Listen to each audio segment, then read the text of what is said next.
Hello students. आज हम बात करने जा रहे हैं कि हम एग्ज़ाम की प्रिपरेशन कैसे करें।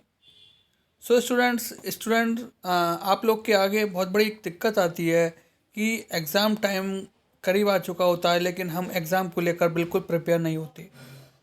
हमें किस तरीके का एक रूटीन अपनाना चाहिए कि जिसकी सहायता से हम एग्ज़ाम में अच्छे मार्क्स गेन कर सकें।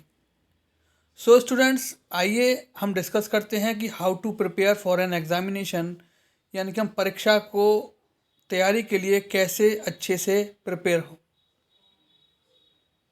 सबसे पहले टेंशन हमारे यहाँ एक यह रहती है कि हम एग्ज़ाम आ चुके हैं, एग्ज़ाम करीब हैं, हमारी बिल्कुल भी प्रिपरेशन नहीं है, तो हम किस तरीके से अपनी एग्ज़ाम की प्रिपरेशन करें और अच्छे मार्क्स को गेन कर सकें।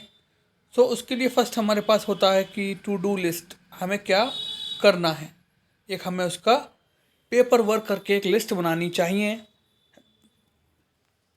देन उसके बाद हमें मेन जो टेंशन रहती है वह एग्ज़ाम रिज़ल्ट्स को लेकर रहती है कि हमारे जो एग्ज़ाम रिज़ल्ट्स हैं, हमारी जो प्रिपरेशन है वो हमारा कैसा आएगा। बहुत से स्टूडेंट्स को ये टेंशन रहती है कि कहीं हम फेल ना हो जाएं। तो आइए अब डिस्कस करते हैं इन सब मिसबिलीव्स, या हम कहें कि इन सब स्ट्रेस को दूर करने के लिए हमारे पास क्या क्या हेल्पफुल टिप्स होनी चाहिए। हमारे पास आज का जो टॉपिक है वह हमारा how to prepare for exams, यानी कि हम एग्ज़ाम की तैयारी किस तरीके से करें। तो उसके लेकर स्टूडेंट्स हमारे यहाँ पास कुछ हेल्पफुल टिप्स हैं जिनको अगर आप अपनी स्टडी रूटीन में अप्लाई करेंगे तो आप आसानी से अच्छे मार्क्स को गेन कर सकते हैं। Student, first and most important हमारे पास जो फर्स्ट टिप है वह ये है कि believe in your self is the first secret to success. यानी कि जब तक आपको खुद पर विश्वास नहीं होगा कि हम जो है अच्छे मार्क्स गेन कर पाएंगे, या बहुत से स्टूडेंट होते हैं जिनका ये मानना होता है कि हम वीक हैं पढ़ाई में। स्टूडेंट्स, वीक कोई नहीं होता। ये हमारे एटीट्यूड यानी कि पॉजिटिव थिंकिंग और नेगेटिव थिंकिंग है कि हम कह सकते हैं कि हमारे अंदर नेगेटिव थिंकिंग होती है जिसको लेकर के हम ये सोचते हैं कि हम अच्छे मार्क्स नहीं गेन कर सकते। स्टूडेंट, सबसे पहले खुद पर विश्वास करिए कि हम जो है अच्छे से अपना प्रिपरेशन कर सकते हैं, ठीक है। और अपने आप पर हमेशा एक वर्ड माइंड में अपने सेट करके रखिए कि आई एम द बेस्ट, कि मुझसे बेहतर कोई नहीं है। Okay. Then next and most important second step is don't waste your time. Student, हम जानते हैं कि एग्ज़ाम जब पास आ चुके होते हैं तो एक एक घंटे की, या हम कह सकते हैं आधे आधे घंटे तक की कीमत बहुत होती है, ठीक है। हाफ एन आवर की कीमत भी बहुत होती है। तो हमें अपना टाइम वेस्ट नहीं करना चाहिए कि हम इसी स्ट्रेस में अपना टाइम वेस्ट करते रहें कि हम तैयारी कैसे करें, तैयारी कैसे करें। तो इसको हम स्ट्रेस को अपने माइंड से बिल्कुल निकाल दें कि जिसकी वजह से हमारा टाइम वेस्ट हो। ओके स्टूडेंट्स, तो हमें अपना टाइम बिल्कुल भी एग्ज़ाम से पहले वेस्ट नहीं करना चाहिए। Then next important step is time table, यानी कि जिसको हम हिंदी में कहते हैं समय सारणी। तो स्टूडेंट्स, आप देखते होंगे स्कूल में भी या कॉलेजेस में भी टाइम टेबल होता है, प्रोफेशनल इंस्टीट्यूट्स में भी टाइम टेबल होता है, जिसकी हेल्प से क्या होता है स्टूडेंट्स, हमारा सिलेबस आसानी से कंप्लीट हो जाता है, क्योंकि लेक्चर या हम बोल सकते हैं पीरियड्स इसी हिसाब से अरेंज किए जाते हैं ताकि हमारा सिलेबस जो है वो ड्यूरिंग द ड्यूरेशन, यानी कि जो जैसे सपोज़ कीजिए कि स्कूल्स में 1 ईयर का समय होता है, कॉलेजेस में 90 डेज़ का समय होता है। अब सेमेस्टर एग्ज़ाम्स हैं तो हम बात करें तो टाइम टेबल की हेल्प से ही हम अपना सिलेबस जो है वह आसानी से कहें तो फिनिश कर पाते हैं।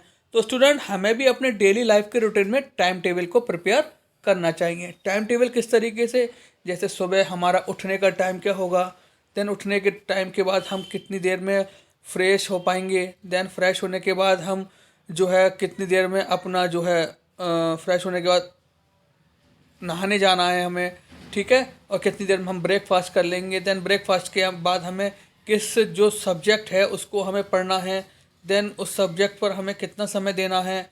तो हम ये सब अपना एक समय सारणी बनाएं, एक टाइम टेबल बनाएं और उसके अकॉर्डिंग हम अपनी एग्ज़ाम की प्रिपरेशन करें। जैसे कि आप स्कूल में देखते होंगे कि 45 मिनट्स का एक पीरियड होता है, ठीक है, देन वो एक सब्जेक्ट का होता है, देन दूसरे सब्जेक्ट का फिर 45 मिनट्स का एक पीरियड होता है, ठीक है। तो इस तरीके से हम डिफरेंट डिफरेंट सब्जेक्ट्स के लिए डिफरेंट डिफरेंट स्लॉट्स रखें, जिसके अकॉर्डिंग हम अपना टाइम टेबल प्रिपेयर करें, ठीक है स्टूडेंट्स। ये बहुत ही हेल्पफुल हमारे लिए रहता है, हम कहें तो एग्ज़ाम की प्रिपरेशन को लेकर। Then next is start with small steps every day. तो स्टूडेंट्स, हम जैसे सपोज़ कीजिए सिलेबस आपका आपके पास है या स्कूल की नोटबुक आपके आपके पास है, तो हम कहते हैं कि कॉलेजेस में यूनिट्स दे रखी होती हैं, यूनिट वाइज सिलेबस होता है। और स्कूल में हम बात करें तो हमारे पास नोटबुक रहती है, जिसमें कि लेसन्स में हमारा डिवाइड होता है। तो स्टूडेंट्स, हमको एक स्मॉल स्मॉल ऑब्जेक्टिव यानी कि छोटे छोटे लक्ष्य निर्धारित करने चाहिए। जैसे कि सपोज़ कीजिए हमारे स्कूल की बात करें तो स्कूल्स में हमारे सपोज़ कीजिए कि किसी पर्टिकुलर सब्जेक्ट में हमारे 12 लेसन है और हमारे पास एक निर्धारित समय है जिसके अंदर हमें 12 लेसन्स को प्रिपेयर करना है। तो हमें एक एम डिसाइड करना पड़ेगा, छोटा एक एम, कि हमें पर डे जो है 1 लेसन अपना प्रिपेयर करना है। इसी तरीके से स्टूडेंट्स, हम बात करें कॉलेजेस में तो हमारा सिलेबस यूनिट्स में डिवाइड रहता है। तो हमें ये देखना है कि पर्टिकुलर यूनिट्स में हमारे टॉपिक्स कितने हैं और उन टॉपिक्स को हम अपने टाइम के अकॉर्डिंग डिवाइड कर लें, ठीक है। टाइम के अकॉर्डिंग डिवाइड करने के बाद हम देखेंगे कि वहाँ पर किस हिसाब से हम टॉपिक्स को प्रिपेयर करें, ठीक है। तो हमने टॉपिक्स को डिवाइड कर लिया, तो उन पर्टिकुलर टॉपिक्स को जो हमारे एक टाइम स्लॉट में पढ़ रहे हैं, तो उस निर्धारित समय में हमें वह टॉपिक्स अपने प्रिपेयर करने होंगे, ठीक है। तो इससे क्या होगा स्टूडेंट्स, हम जब स्लॉट्स में डिवाइड कर लेंगे तो हमारे अंदर जब हम प्रिपेयर करेंगे, सपोज़ कीजिए हमने पर स्लॉट में हमारे 5 टॉपिक्स आए, तो हमने फर्स्ट 5 टॉपिक्स प्रिपेयर कर लिए, देन हमने next day again next 5 topics prepare कर लिए।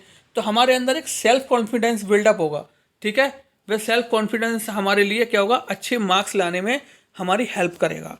तो स्टूडेंट्स, इस तरीके से आप अपने छोटे छोटे गोल्स डिसाइड करिए। तो हमें स्टूडेंट्स, इससे क्या होगा कि कुछ लोग रहते हैं कि इम्पोर्टेंट्स पता चल जाएं। अगर हम इस हिसाब से चलते हैं तो हमारा ओवरऑल कंप्लीट सिलेबस जो है वह कवर हो जाएगा, हमें किसी इम्पोर्टेंट टॉपिक की आवश्यकता नहीं पड़ेगी। फिर चाहे एग्ज़ाम, जब क्वेश्चन पेपर एग्ज़ाम का हमारे सामने होगा तो आप देखेंगे कि उसमें मोस्ट ऑफ द क्वेश्चंस जो होंगे वह हमारे पड़े हुए होंगे। क्यों? क्योंकि हमने पर्टिकुलर सिलेबस को स्लॉट्स में डिवाइड करके ओवरऑल सिलेबस को प्रिपेयर किया है। ओके स्टूडेंट्स, तो इस तरीके से आप अपना एक डायरी लें, एक नोटबुक लें, उसमें पर्टिकुलर सिलेबस को नोट करें और फिर उस सिलेबस को डिवाइड करें और डिफरेंट डिफरेंट स्लॉट्स को पर डे के अकॉर्डिंग अरेंज कर दें। Then improve your self. अब स्टूडेंट, कुछ स्टूडेंट्स के आगे यह एक बहुत बड़ी दिक्कत आती है प्रेजेंट टाइम में कि हमारी इंग्लिश वोकेबलरी जो होती है वह वीक रहती है, ठीक है। मोस्टली ये जो है स्टेट बोर्ड के स्टूडेंट्स जो होते हैं उनके आगे ये प्रॉब्लम रहती है। तो स्टूडेंट्स, हमें अपने आप को सुधारना है, ठीक है। तो फर्स्ट स्टेप हमारा जो अच्छे मार्क्स अचीव करने के लिए रहेगा कि हमें खुद के अंदर इम्प्रूवमेंट करना होगा। अब अगर हम स्टूडेंट्स डेली लाइफ का एग्जांपल ले लें तो हम अपनी डेली लाइफ में देखें तो नॉर्मल कैजुअल कपड़े पहनते हैं, और अगर हमें किसी पार्टी में जाना हो तो स्टूडेंट्स हम देखते हैं कि हमें एक वेल ड्रेस्ड होकर जाना पड़ता है, यानी खुद को हम इम्प्रूव करते हैं ताकि हम वहाँ पर गुड लुकिंग लग सकें।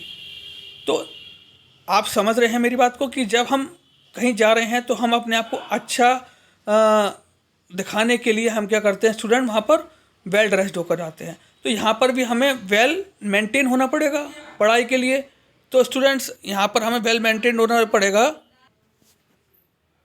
तो हमें अपने आप को खुद में इम्प्रूवमेंट करना होगा, यानी कि हमें अपनी इंग्लिश वोकेबलरी जो है, सपोज़ कीजिए कोई टॉपिक दे रखा है, उसको डिफ़ाइन कर रखा है, तो उसको हमें एक एक वर्ड्स को हमें मीनिंग जानना होगा उसका, कि उसका मीनिंग क्या है, जिससे कि स्टूडेंट हमारे सबसे बड़ी हेल्प क्या मिलेगी कि हमारी डेफिनेशन जो है उसका हमें कॉन्सेप्ट क्लियर होगा कि ये डेफिनेशन के जो वर्ड्स हम यूज़ कर रहे हैं वह कहना क्या चाह रहे हैं, समझाना क्या चाह रहे हैं। तो अगर हमें वर्ड्स का मीनिंग पता चल जाएगा तो उस डेफिनेशन को स्टूडेंट, जब हम हिंदी में समझ जाएंगे इंग्लिश वर्ड्स को, तो हमें फिर डेफिनेशन याद रखने में आसानी होगी और उन वर्ड्स को भी हम फिर आसानी से अरेंज कर लेंगे। सो इंग्लिश को हम एक हार्ड मान के चलते हैं, तो इंग्लिश कुछ हार्ड नहीं है, क्योंकि हमें इंग्लिश हार्ड इसलिए लगती है ताकि हमें जो इंग्लिश के वर्ड्स हैं उनका मीनिंग नहीं पता होता। ठीक है, तो इंग्लिश को हम जो है आप मीनिंग समझें उनके। ठीक है, और स्टूडेंट्स हम अपनी राइटिंग स्किल्स जो हैं, हम चाहते हैं कि कुछ स्टूडेंट्स होते हैं कि क्वेश्चन पेपर को इस हिसाब से सॉल्व करते हैं कि हम पासिंग मार्क्स का जो है क्वेश्चन पेपर सॉल्व कर दें और यहाँ पर हमारा पासिंग मार्क्स मिल जाए। बट स्टूडेंट अगर सपोज़ कीजिए क्वेश्चन पेपर में आपसे कोई क्वेश्चन पूछा जा रहा है, तो पहले उसका इंट्रोडक्शन दीजिए, देन उसकी कैरेक्टरिस्टिक्स बताइए, देन उसके बारे में जो भी आप एडवांटेज और डिसएडवांटेज हैं वह डिफाइन करिए। ठीक है, यानी कि हम को ये जानना चाहिए कि हमारी क्वेश्चन की जो क्वेश्चन पेपर में वेटेज है वह क्या है, और उस वेटेज के अकॉर्डिंग हमें वहाँ पर आंसर देना चाहिए। ओके स्टूडेंट्स, देन नेक्स्ट आता है कि कुछ हम जब पढ़ाई करते हैं तो हमारे पास हर सब्जेक्ट में कुछ इजी टॉपिक्स होते हैं और कुछ हार्ड टॉपिक्स होते हैं। तो स्टूडेंट इजी टॉपिक को हम, आप देखते होंगे ह्यूमन साइकोलॉजी है कि इजी टॉपिक्स को हम पहले पढ़ना चाहते हैं, देन हार्ड टॉपिक को हम कम टच करना चाहते हैं कि यार हम इजी टॉपिक्स को पढ़ ले रहे हैं, हार्ड टॉपिक्स को छोड़ दे रहे हैं। लेकिन ऐसा नहीं चलता। तो हार्ड टॉपिक्स पे स्टूडेंट अपनी अच्छी कमांड करिए, और वह अच्छी कमांड कैसे होती है कि हमारे साथ पढ़ने वाले कलीग्स हमारे ऐसे होते हैं जिनकी उस टॉपिक्स पर कमांड अच्छी होती है, तो हमें उनके साथ बैठना चाहिए। सपोज़ कीजिए स्कूल में लाइब्रेरी का पीरियड है, स्पोर्ट्स का पीरियड है, तो उस पीरियड में हमें जो है टाइम वेस्ट ना करके उन स्टूडेंट्स के साथ बैठना चाहिए और उन स्टूडेंट से उस टॉपिक के बारे में डिस्कस करना चाहिए कि क्या उस हार्ड क्वेश्चन के की पॉइंट्स हैं जिसको कि उस क्वेश्चन को इजी किया जा सकता है। ठीक है, तो हम कह सकते हैं स्टूडेंट्स ये ग्रुप स्टडी होती है हमारी, जो हम अपने फ्रेंड्स के साथ बैठकर करते हैं, कलीग्स के साथ बैठकर करते हैं, जिससे कि हमारा जो हार्ड पोर्शन होता है सिलेबस का वह आसानी से कवर हो जाता है। देन नेक्स्ट इम्पोर्टेंट स्टेप हमारा यह आता है टेस्ट। तो स्टूडेंट टेस्ट से आप लोग समझ रहे होंगे कि टेस्ट क्या है। ये हम सेल्फ अगर खुद से एग्ज़ाम की प्रिपरेशन कर रहे हैं तो टेस्ट कैसे लिया जाए।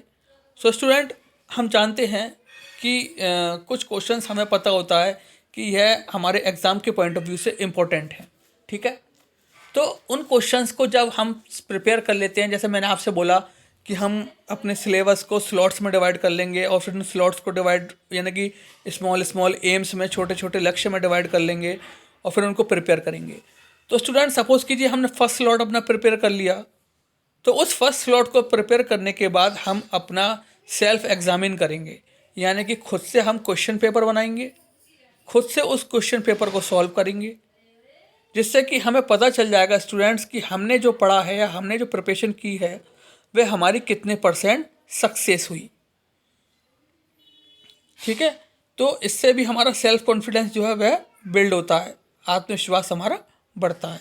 तो स्टूडेंट्स यह तरीका आप अपनाएंगे तो आपकी तैयारी एग्ज़ाम के पॉइंट ऑफ व्यू से और ज़्यादा अच्छी होती चली जाएगी। Then just take some rest.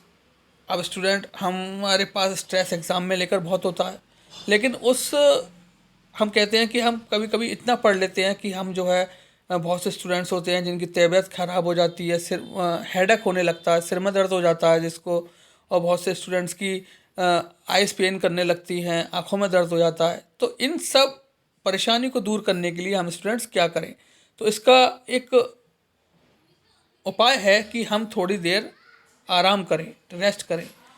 लेकिन आराम का मतलब ये नहीं है कि हम 1 घंटे सो गए।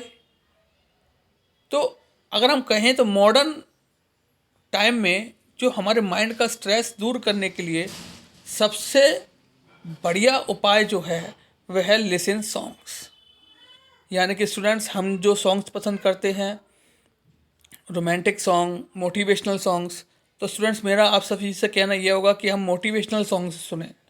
ठीक है, देन हम स्पिरिचुअल सॉन्ग्स सुने, जिससे कि हमारा माइंड जो है वह स्ट्रेस फ्री हो जाए। सॉन्ग्स सुनने से हमारा माइंड जो है स्टूडेंट्स वह काफ़ी ज़्यादा स्ट्रेस फ्री हो जाता है। ठीक है, आप सपोज़ कीजिए कि आपने 2 घंटे कंटिन्यू स्टडी करी, और उसके बाद आप 2 सॉन्ग सुन लेते हैं, तो आप फिर से प्रिपेयर हो जाते हैं स्टडी करने के लिए। ठीक है। या फिर समय समय पर आप समझें कि आप 2 घंटे पढ़ रहे हैं, तो बीच में आप जो है एक वाटर बॉटल अपने पास रख लीजिए। वाटर बॉटल जो है उसमें से आप हर 10 मिनट बाद, हर 15 मिनट बाद जो है एक एक सिप जो है वाटर का लेते रहें, जिससे कि क्या है, हमारा स्टूडेंट माइंड को ऑक्सीजन मिलती रहती है और हमारा माइंड जो है वह रिफ्रेश होता रहता है। ओके स्टूडेंट्स, तो इस तरीके से जो है हम रेस्ट लेने की पॉलिसी अपनी डेली रूटीन की स्टडी लाइफ में अप्लाई कर सकते हैं।